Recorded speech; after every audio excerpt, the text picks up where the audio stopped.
Hello and welcome to another edition of Out of the Blue. I'm Mike Browning.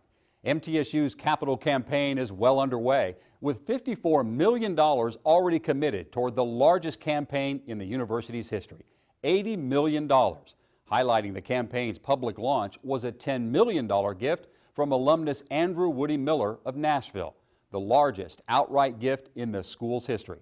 MTSU President Dr. Sidney McPhee announced the gift and the campaign goal on April 13th.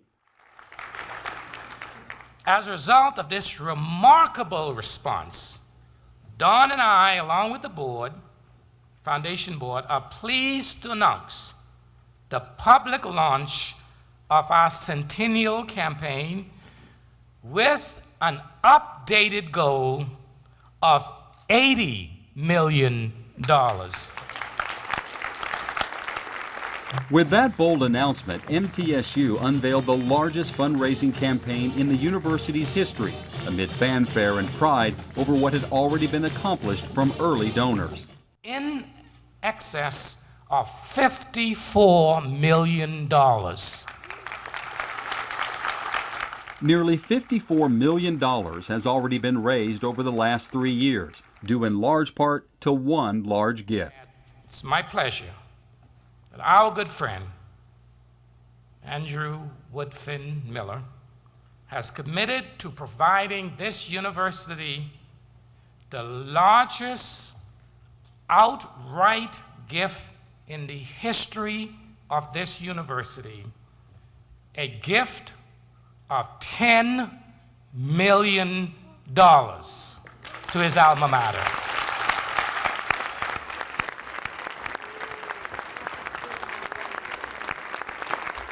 Miller and his family were in attendance for the capital campaign announcement, which places MTSU among the top universities nationally in securing funding for quality higher education.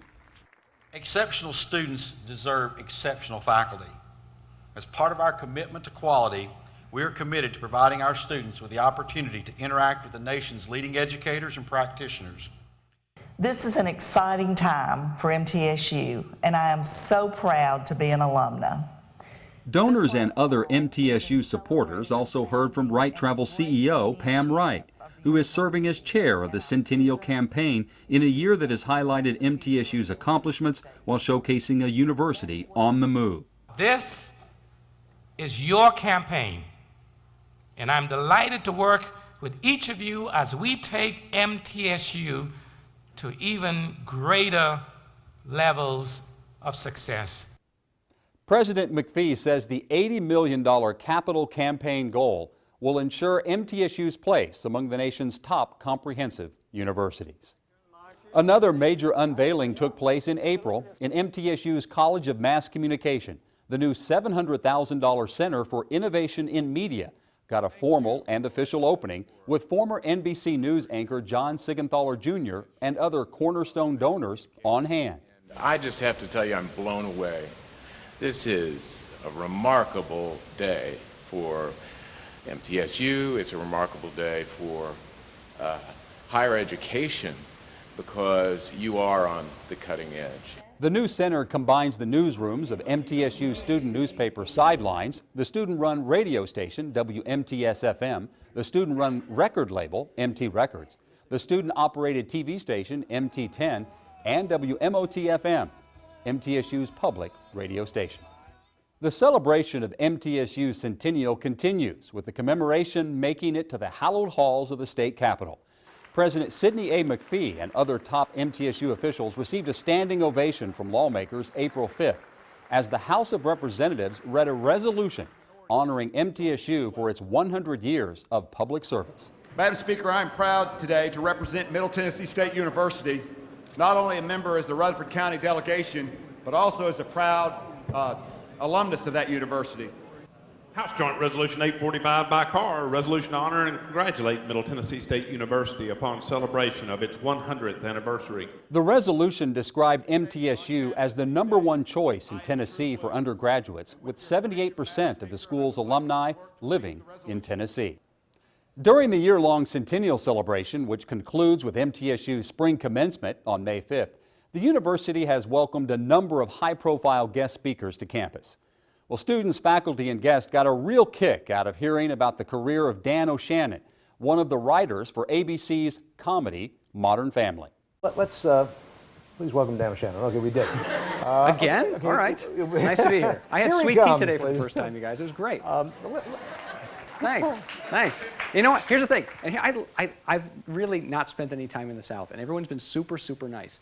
And then I say, what can I do? And they talk about the cooking and that thing, and then someone mentioned sweet tea, and I said, what? And everyone acted like, you haven't had sweet tea? So I'm like, so I had some today, and then when I tell people I have sweet tea, they act like I've just had a baby or something. You had sweet tea! You know, it's like, I love it. It's just so nice here. I want to live here. Yeah, that's great. It's like drinking sugar. You know, it's just fantastic. Like a candy It's bar. got caffeine in it. I've had this, I've had that. I don't usually have caffeine. Sometimes I have mocha in the morning, but not a lot. But I have a little shot of caffeine. But I had a sweet tea today. It's the first time I've had something like that, and I think it's going to go pretty well. I feel it's starting to kick in just a little bit, but I feel I'm going to be awake later. So watch out because I go kind of crazy. O'Shannon's Emmy-winning career includes work on Cheers and Frasier. His visit was part of the College of Mass Communication Tom T. Hall Writer Series. Other guest speakers included Tommy John, the Dodger and Yankee southpaw known for his pioneering surgery named after him, Tommy John. In 1974, surgeons replaced a ligament in John's left elbow with one taken from a tendon in his right wrist. After rehabilitation, he made a successful comeback and remembers advice he got from UCLA Bruins basketball coach John Wooden. He said, you know what? He said, you're going to come back from this. He said, I really believe you're going to come back from this. When you do, you're going to be a better pitcher than you've ever been in your life. You're going to be a better human being than you've ever been in your life. I said, why? He said, this is what I tell my boys. You gain strength through adversity. Tommy John went on to post 288 wins in a 26-year career, 7th on the all-time list for left-handers. John was the keynote speaker for MTSU's 2012 Baseball in Literature and Culture Conference. Among many other important speakers at MTSU was Illinois Congressman Jesse Jackson Jr., who told the audience America needs a third Reconstruction to make quality health care and quality education a right for all Americans. And activist Carl Wilkins, the only American who chose to stay in Rwanda during its civil war and genocide, urged a campus audience to think of a world outside my shoes, the name of a nonprofit educational organization to equip people to enter the world of the other. In our alumni spotlight, an alumnus who is true blue, Major General Max Haston, the Adjutant General of the Tennessee National Guard, offered students his advice on true blue leadership. Haston is a 1979 MTSU graduate who urged students to be a good listener, be accountable, take the initiative, and have a passion. Find a passion. It may not be the most paying job, the one that makes all the money, but find something you love to do and do it. MTSU is proud of its student scholars. Every year, the university celebrates Scholars Day to highlight a week-long showcase of scholarly research. This year, a record 331 students presented posters about their research on topics ranging from mechanical engineering and chemistry to health, business, and education. Graduate student Susan Noges takes a look. And as you know, the Scholars Week is a week-long university-wide celebration of research and creative activity at MTSU. Each year, this is the largest single presentation of research, creative activities, and scholarship on the campus here at MTSU. This year, we had over 230 poster presentations and a number of events and performances throughout the week. This is the 6th Scholars Week poster presentation I've attended here at MTSU, and it's gotten bigger and more sophisticated and better organized through the years. A great university is measured by its ability to have great academic programs, being able to transfer knowledge between faculty and students, and to develop new sources of knowledge. And what we did here today is about all three of those incredibly important variables. This is a great university that prides itself on training students, giving them amazing opportunities at the undergraduate and graduate levels. It's a hallmark how wonderful you are as students, how wonderful the faculty are as well. So my hat's off to everybody. Extraordinary work today, and you should all be proud that you're at the great University of MTSU. Thank you. For a list of the Scholars Week award winners, go to mtsunews.com. We'll be right back. And he didn't have any kind of a defense, and he could not possibly stand up in the face of the relentless prosecution.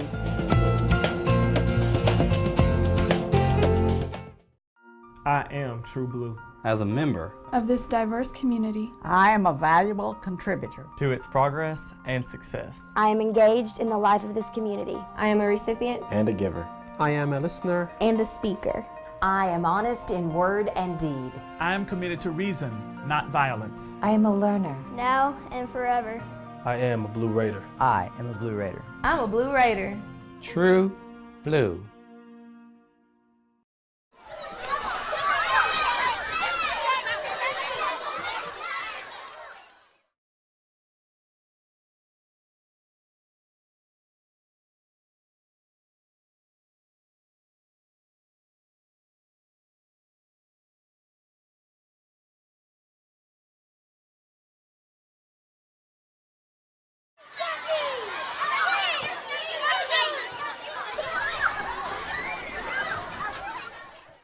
This is not just a recording studio. This is not just a flight school. This is not just a university.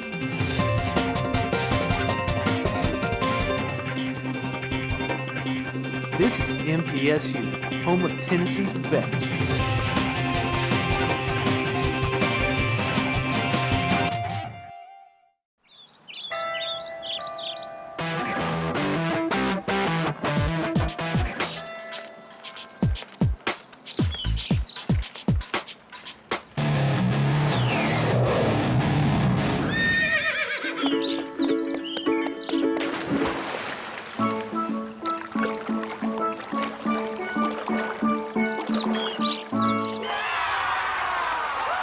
MTSU, it's different here.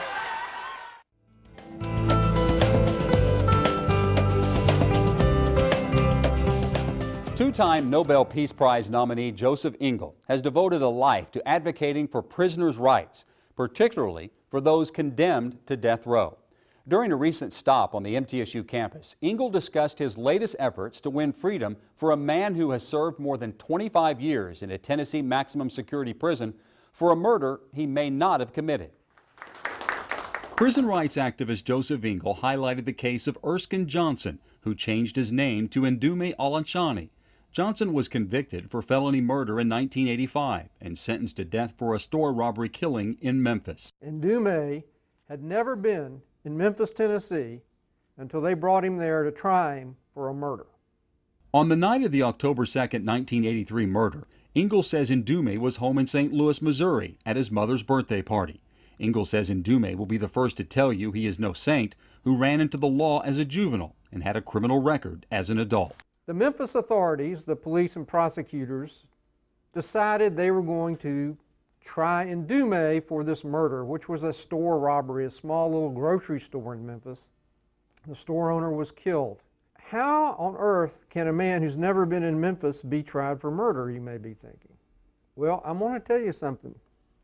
This happens a lot. Ingle says there are police and prosecutors in the U.S. justice system who are not as concerned about innocence or guilt as they are about getting convictions. Ingle says many on death row do not commit the worst crimes, they simply don't have good lawyers. His family scraped together a little money, hired the wrong lawyer, and he didn't have any kind of defense, and he could not possibly stand up in the face of the relentless prosecution of the Memphis prosecutors and the police.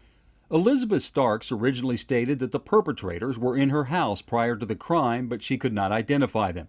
On her third statement to the Memphis police, she thought Johnson was one of them.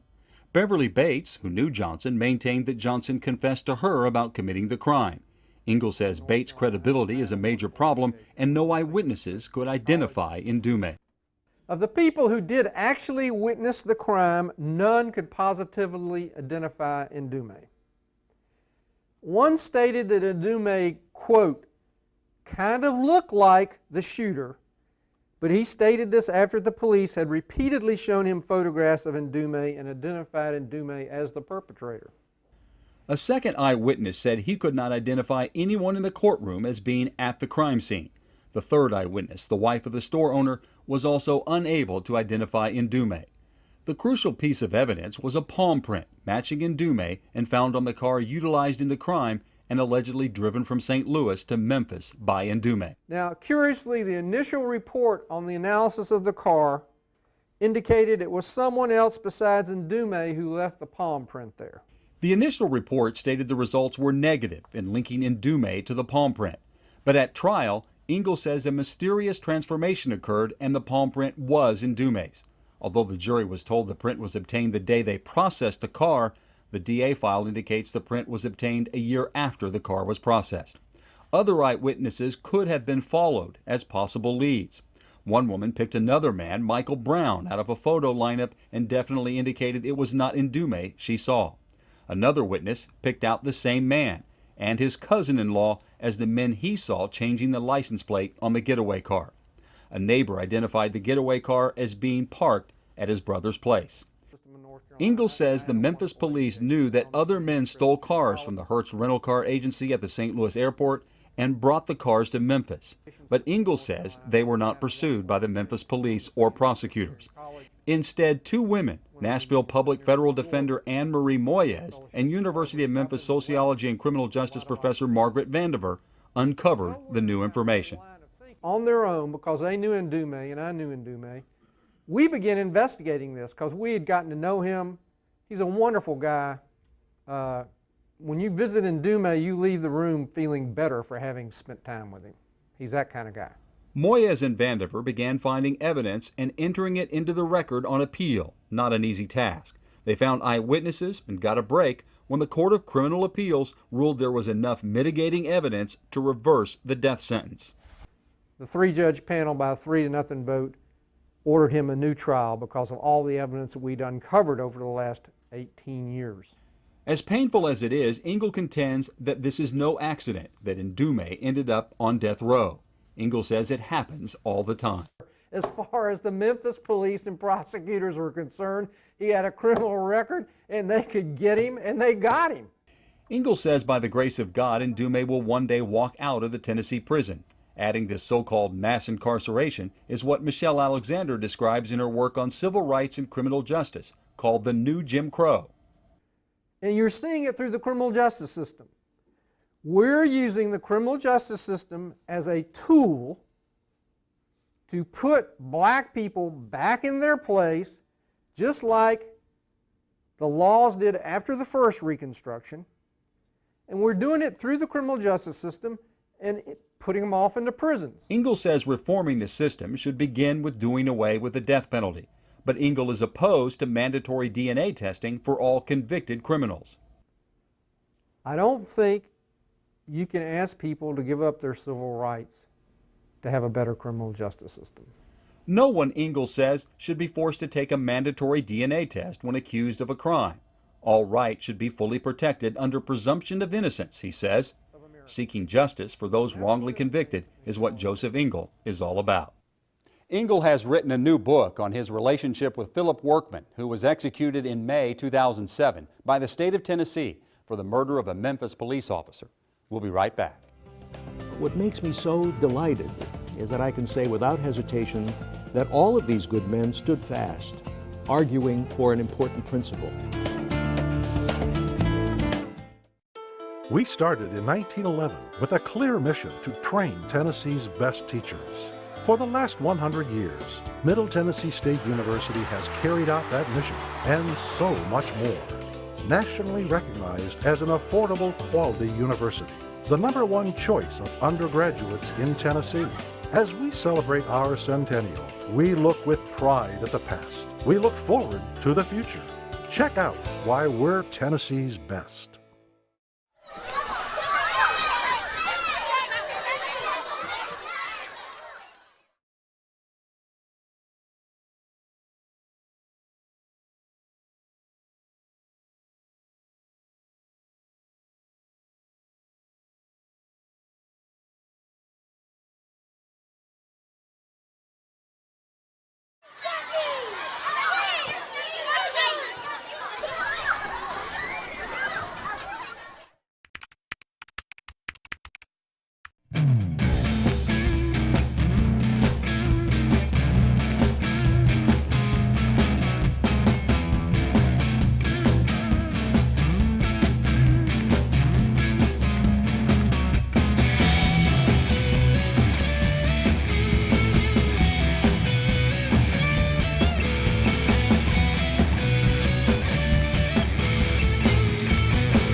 One of MTSU's own, Dr. Don Roy, has been featured as one of the top 50 business school professors to follow on Twitter.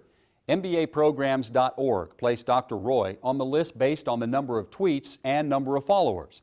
Among other criteria, Dr. Roy has also been featured in Social Media Marketing Magazine's Top Marketing Professor. It's time now to hear from another professor, our favorite philosopher commentator, Dr. Bob Pondillo, who has some thoughts about, well, hot water.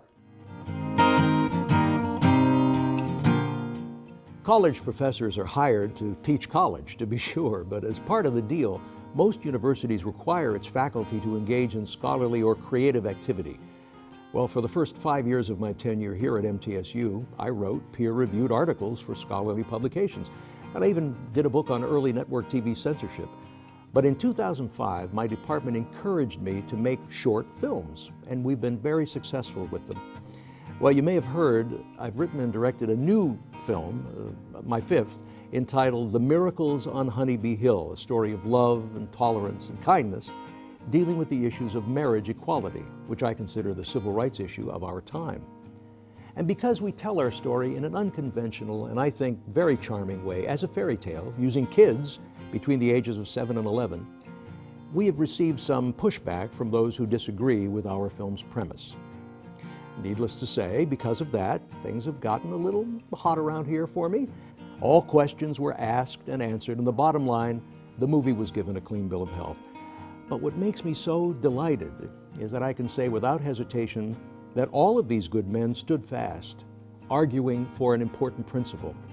Making a controversial film or book or painting or photo is sometimes just what happens at a university, and that work is, and indeed should be, afforded the protection by the First Amendment to the United States Constitution, whether one agrees with the content of the product or not.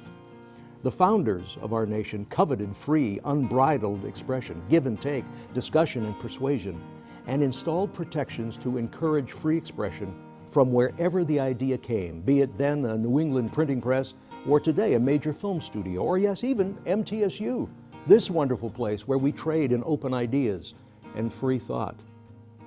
Well, I just wanted to say I have never been so proud of my university and its administrators. When the time came, they stood firm and they stood united for these essential American values of free expression. I don't know if they like my movie, and it's fine with me if they don't, but they certainly stood up for the great and enduring principle that produced it. And they stood up for me. And for that, and so many other things about this grand century-old institution of higher learning, I am just so profoundly grateful. You know, a friend of mine, Erie Chapman, once wrote, "If you want mere obedience, shout out rules. If you want to live love, live love's example, and tell stories that prove it." I'd like to think that's what we've done here. For Out of the Blue, I'm Bob Pondillo. Thanks, Bob. Well, finally here on Out of the Blue, we want to remember Dr. Melvin G. Scarlett, who served MTSU as president from 1969 to 1978. Dr. Scarlett was the driving force behind the creation of the University Honors and Recording Industry programs, as well as the Mass Communication Department. Dr. Scarlett died April 16th in Murfreesboro at the age of 91. For more information on MTSU News, be sure to go to mtsunews.com. That's it for this edition of Out of the Blue. Until next time, True Blue. Join us in celebrating 100 years of MTSU history. Check out the Centennial Timeline at mtsu.edu/centennial.